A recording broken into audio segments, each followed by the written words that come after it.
these slides, we're going to get into our next section of the course, not the themes of geography or the introduction to the discipline, but these themes of regional geography in particular. Today, I'm going to be talking about material that you can find in Chapter 1 of the Roundtree book. Specifically, we're going to be talking about two of these themes, population and settlement, and cultural coherence and diversity.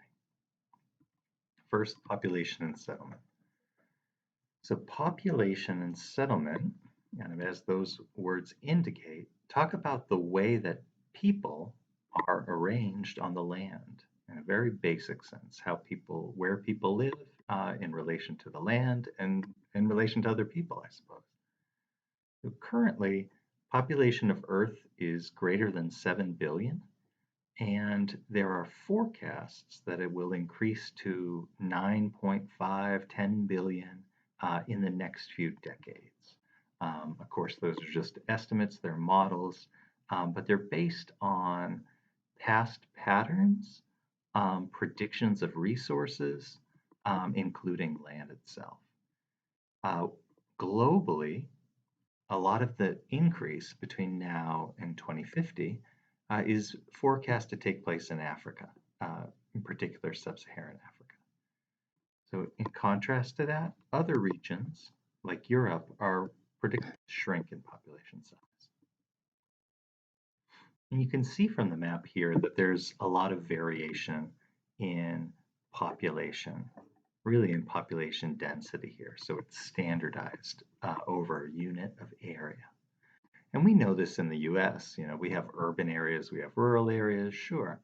But if you look at the range of colors within the US, just on this legend, this being a thematic choropleth map showing people per square kilometer, there's a lot of light shades and a few areas, maybe a few cities or metro areas stand out that are darker. Now, if you look elsewhere in the world, even just in Mexico, but certainly in Northern Europe, I guess along the Nile in Egypt, and especially South, East, and Southeast Asia, there are just much higher values. In terms, you see kind of these darker maroon shades, but also more area with a darker shade.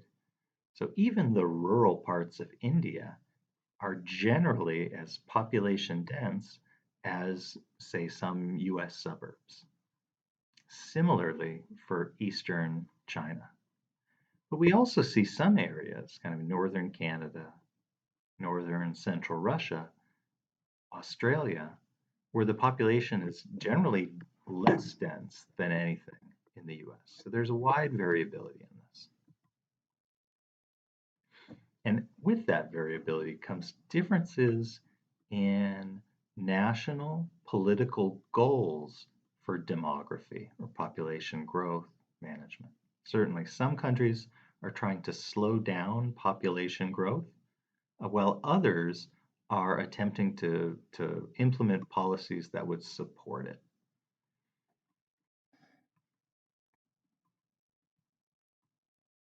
So, kind of on the opposite sides of those two types of countries, in certain countries where there's an imperative to manage the population, the idea that there are too many people, maybe there are not enough jobs, not enough opportunities for advancing livelihoods or ability to kind of undertake economically productive activities to support a life. Certain government policies can be implemented to discourage children. And between about 1980 and 2015 in China, you'd see a one-child policy, and that had kind of certain exceptions for people in rural areas first, later for younger people. But if not, there would be pretty harsh financial penalties such that most people avoided it. On the other hand, some countries have family-friendly policies. These include places like Japan and Korea, which have steady or even declining total populations. Um, they maybe there would be government money transfers to parents. It could be subsidized healthcare or provision of supplies for newborns. There are things like also, they have this in Europe, kind of longer periods of parental leave mandated. The US is kind of alone in this and having, I think they allow you to take up to 12 weeks off and return to your job, but it's not paid. So, with demography, measuring population, no one is able to collect all the data for a given time. So there's no real accurate snapshot at any real unit for which it's collected, but certainly not the Earth. Um, Last year there was a census, and in the U.S. we do that every 10 years. They'll send something to your address. You're supposed to tell them how many people live there, maybe their ages. Um, and if you don't tell them, they'll send somebody to come ask. So they really are interested, this they being the US Census Bureau, in understanding how many people live where and a little bit about who those people are. Um, that happens every 10 years. So in the meantime, 2025, how are they going to figure out who lives in the US? There's another thing that the Census Department does in the US called the American Communities Survey. I actually had somebody come by the other day to ask me some questions. And those are a little bit more detailed. They have to do with, I remember they asked me, what time do you leave work? How long is your commute? How many hours do you work? I guess those questions are interesting to Department of Transportation, say. um, but because there's no snapshot for any moment of time capturing demography, there's certain indices or measures used to try to describe current population and trajectories of population change. One of these is the RNI, the rate of natural increase. This provides annual growth rate for a country as a percentage. So it's simply the difference between number of births and number of deaths. So if there are more births than deaths in a given country, it will be positive, as it is for most countries here in this table 1.1. It's negative for Japan. So for using this data, 2013, population of Japan was declining year over year.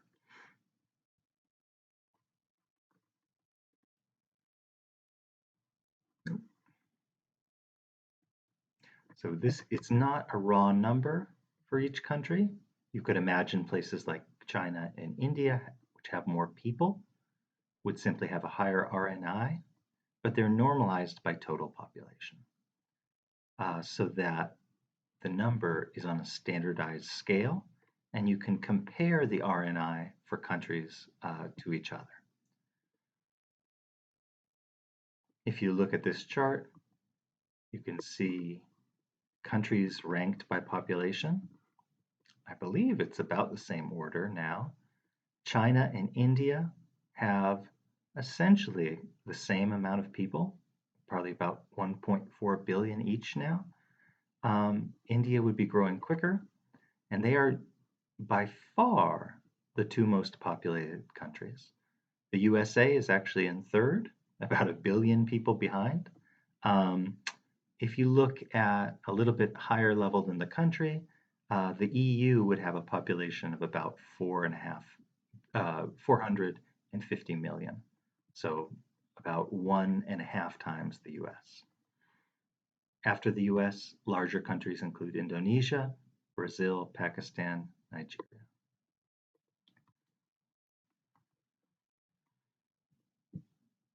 Another measurement used by demographers to understand population change is the TFR, total fertility rate. And so while the RNI is just a kind of a gross, it's really a net number of gross births and deaths, The TFR tries to be a little bit more specific in understanding uh, how many new children are born in the country. People could die at any age, but elderly people might be more at risk for certain temporary threats. Like in the last year, the coronavirus fatality rate a lot higher for older people. TFR attempts to estimate the fertility of an average woman in their childbearing years. So this is, again, it's a function of how many births there are, but also of how many women are in their average or expected childbearing years. So it's not a percentage and it has a different scale. So if we had a negative RNI, it meant the population's going down. For TFR, essentially the neutral number, the kind of constant population, is about 2, with the idea that if we're measuring the number of children that a woman would bear in their childbearing years, if you account for the woman and the father, then a number of 2 would be essentially replacing them.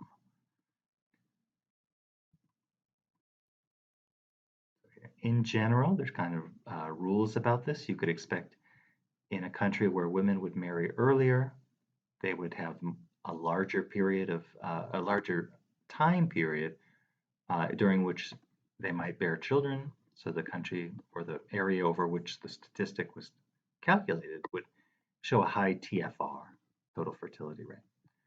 On the other hand, if women marry later and have fewer children, it'll end up being a lower TFR.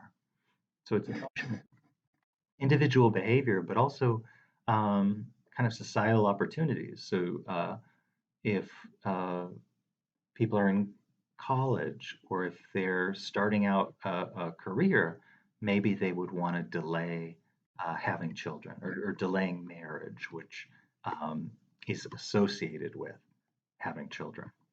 Um, so here the neutral value is given of a 2.1 TFR.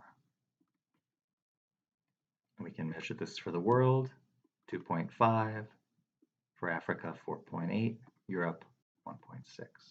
And so it's kind of a backward-looking indicator, but something that's indicating future expectations. Another way areas are described in terms of their demography or population age variation is the number or the percent of the population under age 15. This is looking at children. Sometimes it would be in contrast to older people. And it can be charted using histograms such as this, called population pyramids. We have 3 of them here. On top is the population pyramid for Nigeria. That does kind of look like a pyramid, triangle like that. And then also these for the US, the bottom left, and for Germany at the bottom right. So what's being shown here on the vertical axis are groups of age, and each bin or category is going to be 5 years. 0 to 4, 5 to 9, 10 to 14, and so on up to 85 plus. I guess that's kind of a catch-all bin of anyone older than 85. Then we have yellow or orange right here on the right side, blue on the left. The length of these bars measured against the horizontal axis of percent of total population shows the number of people of a given age. Are they toddlers? Are they young children? Early teens, late teens, so on. And so the wider the bars at the base, the more people who are young, the narrower at the top, the fewer people that are older. And these pyramids on the right show female population and male. So it's a few different dimensions of population age and gender structure here. So in Nigeria, far higher number of young people of both genders than older people. So this is kind of a graphical indicator of predicted increase in population, because these folks are going to grow up and have children of their own. Now, looking at the bottom for US pyramid and Germany, they don't really look like pyramids. They kind of look like jugs or bottles, where the US has essentially similarly sized age brackets, so that kind of the width of these bars are very similar. If you look at kind of the generations, we talk about baby boomers, which is supposed to be a very populous generation. That's kind of this peak around age 50, 54, and this data from 2013 again. And then the kind of, it drops off a little bit, be Generation X. But if you look at the difference in terms of those bars, it's rather small. I don't know what that would be, 10%, maybe 15% of the baby boom difference compared to millennials and younger Zoomers. There's also a difference in the gender populations that can be seen more clearly in elderly populations. So if you look at average life expectancy, typically women would have a longer life expectancy. This can be due to social reasons. Maybe men are steered into occupations that have a higher likelihood of injury, but it could also be biophysical. Germany, kind of included here, is maybe a more extreme case. So here, the generational difference between the kind of peak post-World War II, I don't know what they would call it, what we might call young baby boom, and the next generation and even the next is a fairly steep drop off to where the number of children is only about half of the number of people in their 40s. And also an even starker difference in gender for the very elderly, where Germany, by virtue of World War II, lost a lot of young men of this generation, a far higher percent than US, although we were involved in the war.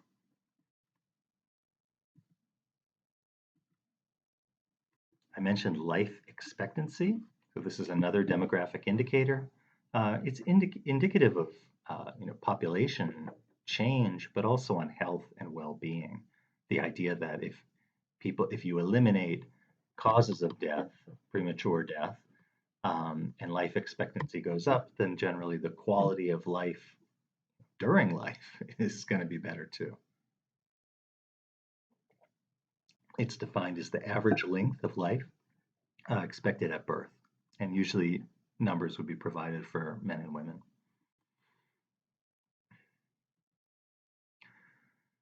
Looking at measures of the birth rate, the death rate, and of total population, and their change in these over time, demographers can model different transitional stages of a given place. So this is a model. These data aren't actual, real, but they could be measured and plotted for the U.S., Nigeria, Germany, and so on. It's kind of a theoretical. It's an ideal. This figure might have 5 stages, but that's not to say that every place will already have gone through these or will in the future. It's kind of a general case to try to understand the change through time. That's kind of the horizontal difference here of a location measured as births and deaths, thousands of people per year. So I'm just going to say high if it's toward the top of this chart or low. So the first stage, called pre-industrial, is modeled as having some high degree of variation in the birth rate, kind of year to year, fairly steady death rate, but both high values. and a relatively low total population. Low but steady. Now, the second stage has a constantly high birth rate, but a declining death rate. And this might be induced by changes to medical care provision, so improvements to nutritional programs, maybe, but not these kind of far-reaching changes to livelihoods. So, like people moving from agricultural work to more steady or predictable factory work, educational opportunities. So, this is kind of the first change stage of transition, declining death rate, but a constant high birth rate leads to a growth in total population. Now, the idea that in the stage 3, the birth rate would eventually decline if educational opportunities abound, opportunities for improved earning potential in a career, and the death rate would stay low. So when both of those become low, stage 4 here is called industrial, you have a relatively high but steady total population. And again, modeled here is some more variation in birth rate. And this might be kind of baby boom generation to the Gen X to the millennials and so on. And then a stage 5 has been seen where you have a declining total population along with declining births and deaths. And the question is which one of these two, births and deaths, would decline quicker? And that would influence kind of the total population rate.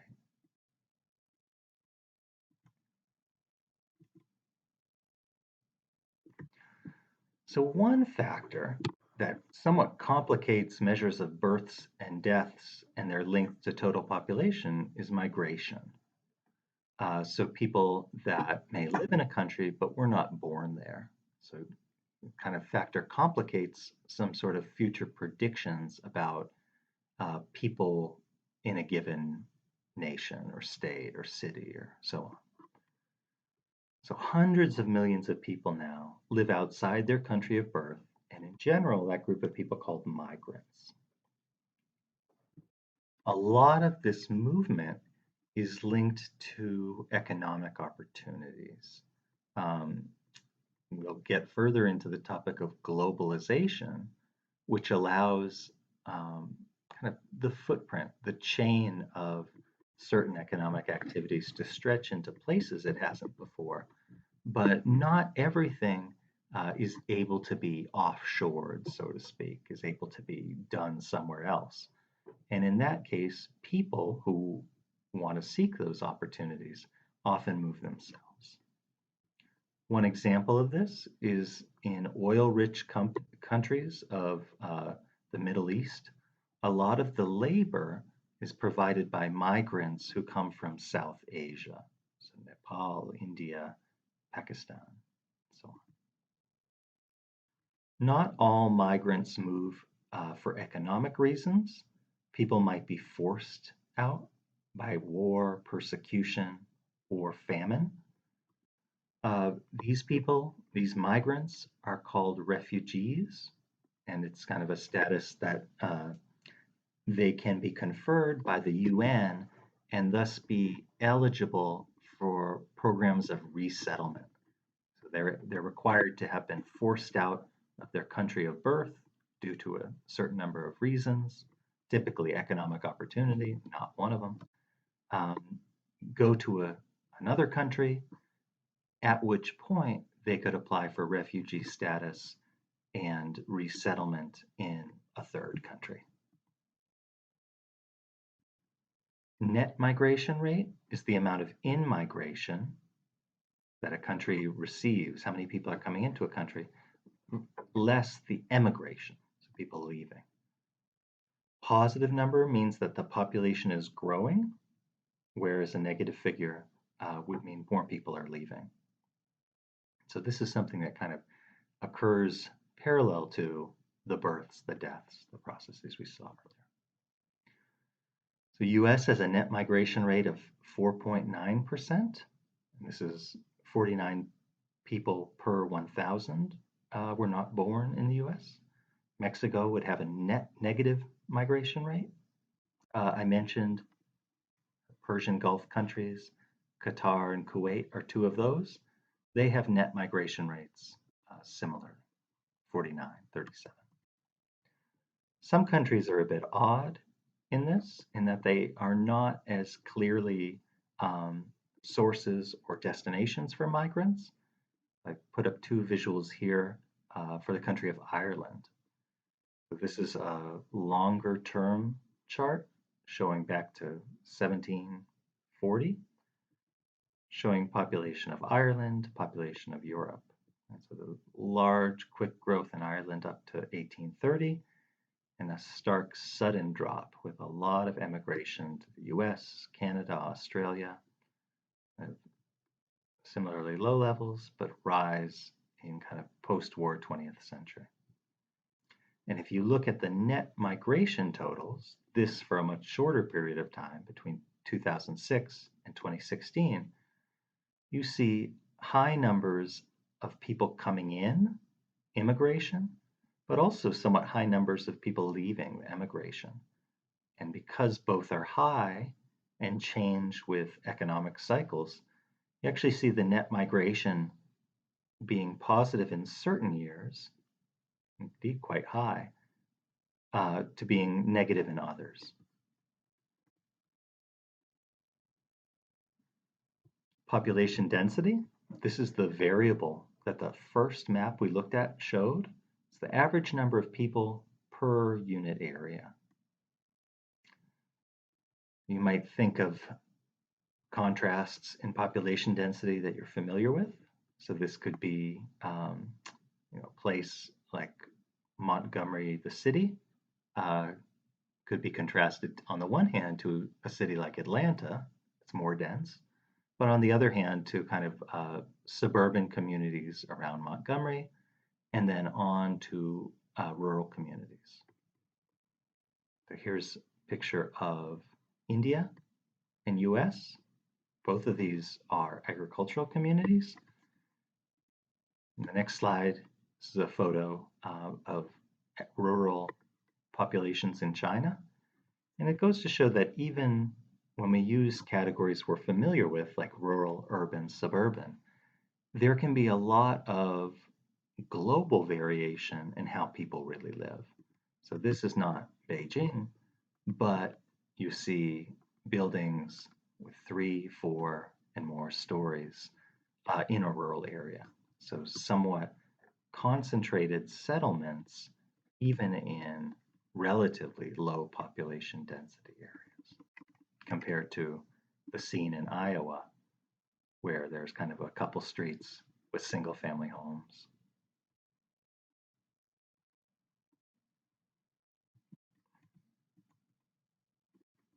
Moving on to cultural coherence and diversity. So culture is learned. It's something that people are not born with, but it's behavior that's held in common by a group of people, a community.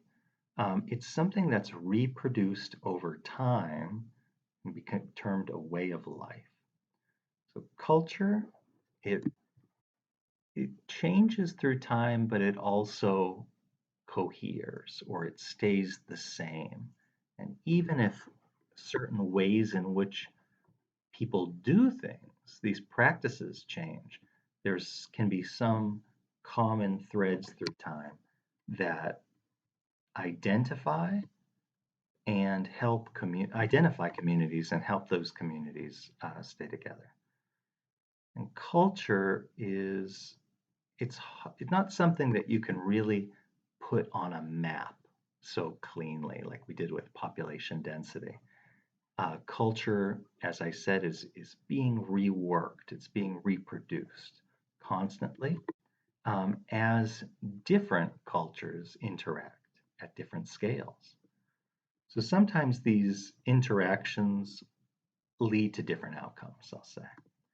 The one type of interaction could be cultural imperialism. This is kind of the promotion of one cultural system at the expense of another, clearly seen within colonial period. So this kind of looking like a Tudor style architecture, but with the also these domes, is German architecture in southwestern Africa, Namibia. So it's a legacy of colonialism where aspects of German culture were promoted over those that had been indigenous or already in place in the area. Cultural nationalism is a way that cultural imperialism can be addressed in and lead to a certain set of outcomes.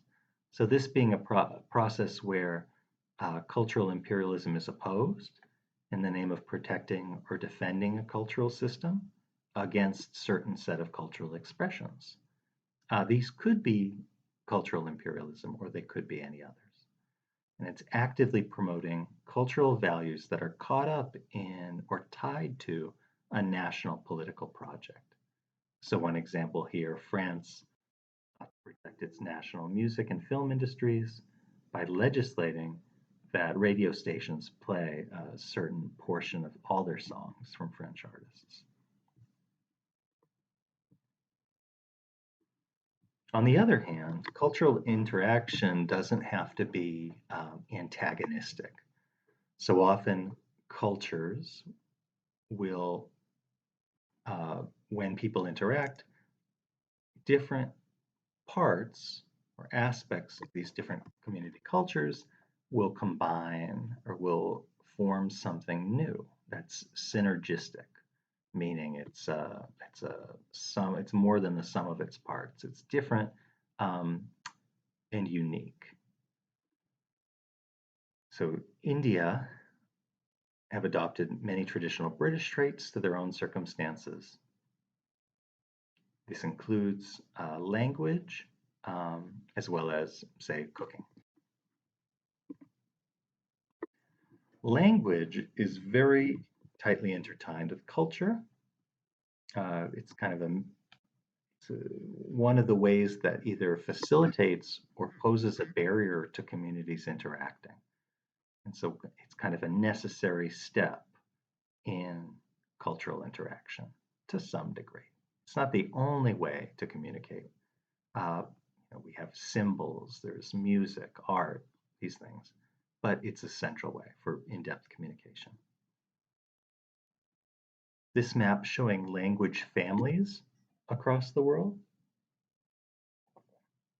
So not single languages, but the families from which they come. So judging how similar the languages that are spoken in areas are. So here, pretty much all of the Western Hemisphere, Europe, Russia, some of the Middle East and India are this kind of tan beige color. These are Indo-European languages. So it's not saying that we could kind of take a plane over to Poland and understand what people are talking about. It's just an indicator that there's some cultural connection and that maybe that language barrier would be less of an obstacle than if we were to fly to the Australian outback and attempt to learn local languages. Languages, this map shows language kind of official language or most common, excuse me, language spoken, but it's not, they aren't barriers that can't be overcome. A lot of people speak more than one language. Sometimes the languages that people use to communicate are not the native language of either party. So if you imagine two groups or two people trying to talk, if neither one can use their native language because the other doesn't know it, they must settle on a third language. And this is termed a lingua franca, kind of called lingua franca because traditionally French was this language. Historically, the language that people would use internationally if they didn't know each other's language. English is increasingly becoming the lingua franca. Here's a picture of Shanghai. a street sign in Shanghai. So there are kind of an intersection here, kind of what's straight ahead, what's to your left, what's to your right. And they have Chinese characters showing the name of the different street, but also English names. And the English name, it's still, Dongtai, the Dongtai. It's not an English word, but it's using those letters. The abbreviation road is there. So it's some sort of multilingual indicator. Religion is also a central part of many cultures, but one that doesn't very cleanly map onto cultural difference necessarily. There are many different types of religions. We know some of these. This map here shows the dominant religious traditions in areas, including different forms of Christianity, kind of dominating Western Hemisphere. Islam, here covering a lot of the Middle East and Africa, sort of Eastern Asian religious traditions. So these are the dominant religious traditions. There's kind of degrees to which, I guess, what the meaning of the word dominant takes. Are they state sanctioned? Are they state enforced? You think of countries like Saudi Arabia. Or are they just more cultural signifiers? Religion can be practiced in different ways and be interpreted as such. There's also a difference between universalizing religions. These, by their theology, are attempting to appeal to all people, regardless of location and culture. On the other hand, you have ethnic religions, and these are more closely tied with specific ethnic, tribal, or national groups. So there's maybe tighter bonds between these ethnic religions and regional cultural identities. Two of these examples are Judaism and Hinduism, where Judaism is to some degree tied to not to a world region, but to a specific place. Hinduism is more clearly tied to a place, and increasingly political projects within India. These ethnic religions don't actively seek converts. Secularism is something that also varies between regions of the world. These can be people who are just not practicing religious, or people who affirmatively are atheistic. About 1 billion people are estimated to fit into the category worldwide. And in terms of regions, you might see higher degrees of secularization in East Asia and Europe. Finally, I'll talk about gender.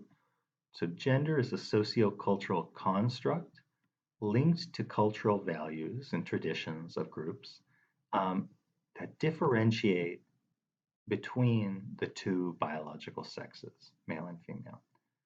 So gender is essentially all caught up in roles or practices, that there are cultural guidelines that define what is appropriate, what isn't for each gender in different contexts. And so we've seen how those have changed in the US over the decades. For instance, women entering the workforce more and more since in the last 50 years, really. But they also changed substantially between world regions. So this image from Tanzania showing stark differences in the way that men and women dress, and the way that the man is by himself here, the women are in groups. And so this is kind of an indicative photo, but gender roles, of course, also extend to other behaviors such as education, occupation, and marriage as well.